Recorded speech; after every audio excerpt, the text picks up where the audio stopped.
ในวันที่24พฤศจิกายน2025ที่นครหลวงเวียงจันทน์ได้ไขกองประชุมแลกเปลี่ยนด้านเศรษฐกิจการค้าลาวยุนนานภายใต้กองประชุมครั้งที่15ของคณะประสานงานร่วมมือระหว่างภาคเหนือสปป.ลาวกับแขวงยุนนานสปป.จีนโดยการเป็นประธานร่วมของทานนางแสงเดือนไสยศรรองประธานผู้ประจำการทั้งเป็นหัวหน้าห้องการคณะกรรมการร่วมมือลาวจีนหัวหน้าคณะฝ่ายลาว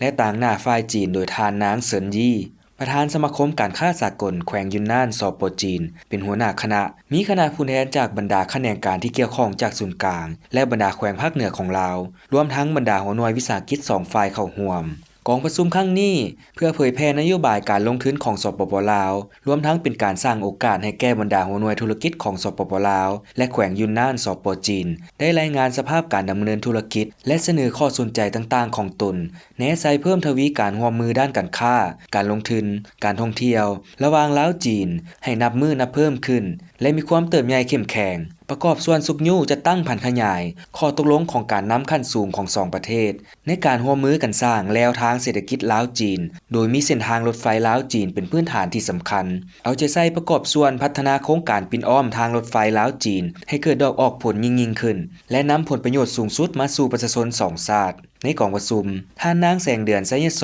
รรองประธานผู้ประจำการทั้งเป็นหัวหน้าคณะกรรมาธิการร่วมมือลาวจีนได้ตีราคาสูงต่อการร่วมมือ2ฝ่ายโดยเน้นหนักในการพันขยายแผนแม่บทคู่ร่วมชะตากรรมลาวจีน 2024-2028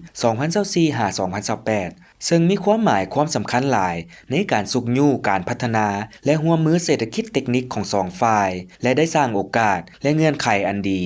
ให้แก่การส่งเสริมการพัวพันการค้าการลงทุนระหว่างลาวจีนรวมทั้งภาคพื้นให้นับมือนับขยายตัวกองประชุมครั้งนี้จะเป็นโอกาสอันดีให้แก่ผู้ประกอบการก็คือหัวหน่วยวิสาหกิจของ2ประเทศได้รับฟังนโยบายทางภาครัฐของลาวพร้อมกันนั้นก็จะเฮ็ดให้ภาครัฐได้รับฟังข้อเสนอและความคองคอยของภาคธุรกิจเพื่อพร้อมกันซอกซองทางแก้ไขเฮ็ดให้การร่วมมือตัวจริงบนหลักการต่างฝ่ายต่างมีผลประโยชน์และบนหลักก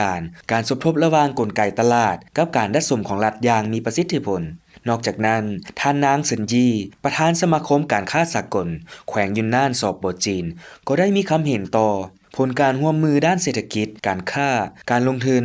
ของภาคธุรกิจเป็นเนื้อในสำคัญของการร่วมมือ2ฝ่ายซึ่งเป็นสิ่งที่นำผลประโยชน์ตัวจริงมาสู่สังคมก็คือประเทศชาติและหวังอย่างยิ่งว่าทุกภาคส่วนที่เกี่ยวข้องของ2ฝ่ายจะได้รับข้อมูลที่ดีนำเอาไปค้นคว้าเพื่อนำใช้แนะใส่สุกยู่ส่งเสริมให้2ฝ่าย